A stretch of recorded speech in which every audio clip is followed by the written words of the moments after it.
All right, welcome back. This is the third presentation on public opinion. So, who participates, who talks about politics, especially on social media?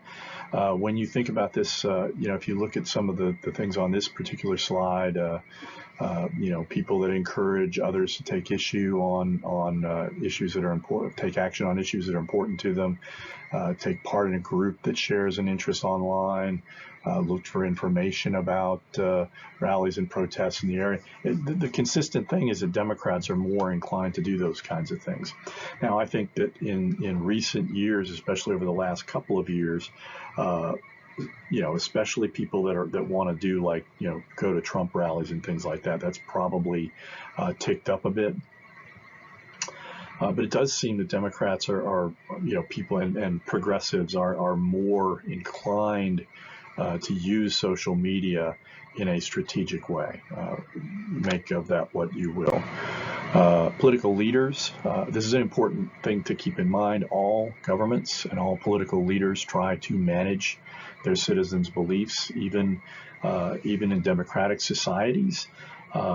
Presidents and political leaders are going to try to reassure the people and try to persuade them, hey, I'm doing a good job. I deserve to be returned to office.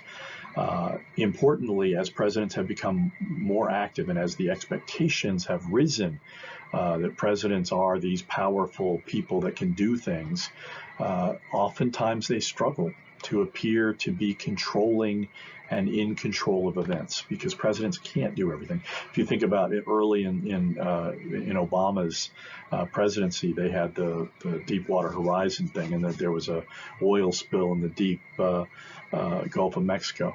Well, the president has limits in terms of what he can do. He can't simply issue an executive order to have that leak plugged. Eventually, it fell to the people who made the leak to try and make it right, and that was a problem.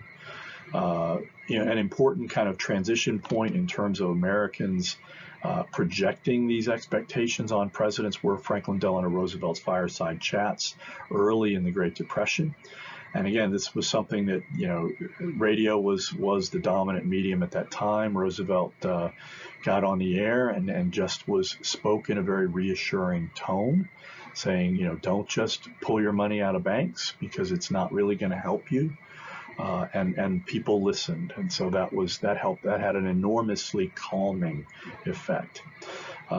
In contemporary terms, it's important to keep in mind that while Obama was the first president to use Twitter, Donald Trump was the first genuinely Twitter president, in that he communicated extensively with his people, with his supporters via Twitter, and he used Twitter as a bludgeon against particularly his Republican opponents, and that's one of the reasons why he has such a dominant control over the Republican Party today.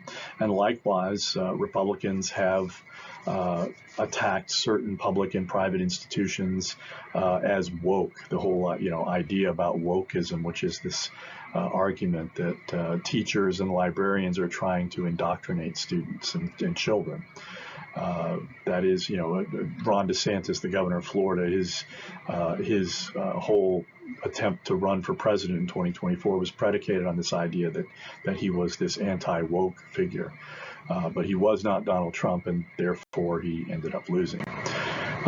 Institutions are very important. If you look at this particular slide, it shows people's in different countries, United States, Australia, Mexico, and so forth, their faith or confidence in the media, political parties, and the legislature. And if you look at the United States, it is symptomatic of a significant amount of mistrust that a lot of Americans feel. And trust is an enormously consequential resource in government. Without trust, it's very difficult to govern.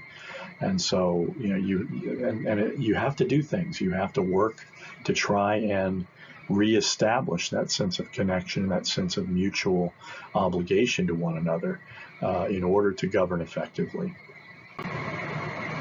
Political knowledge is an incredibly important concept for understanding how both public opinion and democracy work. Political knowledge is an important aspect. It plays an important aspect in shaping public opinion. Political knowledge is important when we talk about, the difference between values and attitudes. Values are those durable things that are very, that people are generally very slow to revise, whereas an attitude is something where they might be open to changing your viewpoint. A well-educated person is likely to have a deeper set of values that are going to inform their attitudes in ways that are very important. So political knowledge may, protect someone and give them a certain amount of resistance to misinformation that can otherwise distort public opinion. A great deal of misinformation during the 2020 presidential elections was partisan in nature. You had Donald Trump consistently saying that he believed that the election was rigged even before the election was held. He tried to make claims in the aftermath of the election, like there were more people that voted in Pennsylvania than there were eligible voters. These were things that were not true, that were debunked. So again, the rise of politician-inspired misinformation, people who are dishonestly attempting to manipulate. Again, they all try to do the public relations thing and spin things to their advantage. But the fact that a lot of people a lot of politicians are increasingly resorting to misinformation has given rise to a proliferation of fact checkers like PolitiFact, Fact Check, and the like. Shortcuts and cues. Americans try to get their information on the cheap by the, kind of the whatever you might call it, the path of least resistance. Many individuals rely on trusted sources to guide their opinions. Today, tweets from trusted elected officials are increasingly an important source of information for people. Partisan polarization also means that party endorsements on an issue exert a far larger impact on public opinion than had previously been the case. Skim and scam, or skim and scan, I should say. This is again a form, that people consume news, at sort of a very superficial level. More than 3 in 4 Americans consume news basically simply by skimming headlines. And that, or relying on the chyron on the television. That increasing reliance, the fact that a lot of Americans increasingly do rely on social media, has also influenced the journalistic trend towards shorter, flashier articles with splashier headlines.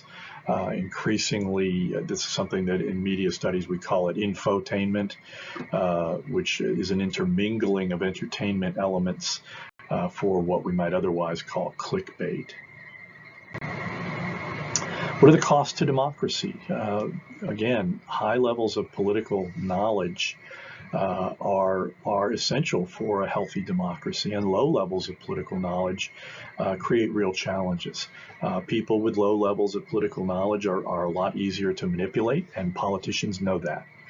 Again, it's easier to get people confused over their interests, and persuade people that, for example, if you only make, $40,000, that somehow tax cuts are going to help you. When the reality is, what's going to happen is that a lot of government services that help you are likely to be eroded over time.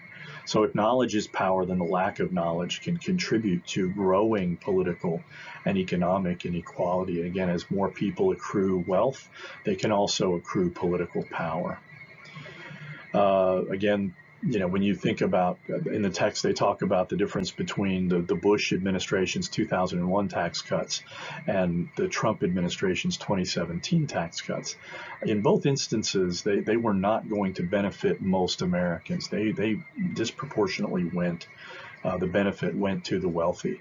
If you got if you're a middle-class American and you got a tax cut of maybe a couple $100, there were high-income people that were getting millions of dollars in tax relief, and that again means that is also eroding the capacity of government to respond to serious problems.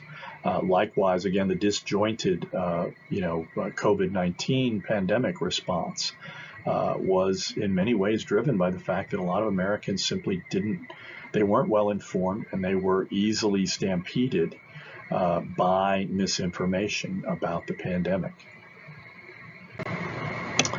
So public opinion can shape government policy. Again, politicians like to do things that the public want. They will try to persuade you that what they want is what you want. But studies show that durable shifts in public opinion on issues tend to lead to public policy shifts. But in some issues, and again, the almost overnight shift in smoking, smoking in restaurants and smoking bans as state and local policies. Sometimes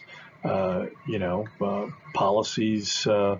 Sometimes public opinion can lead policy. At other times, public opinion and policy don't align.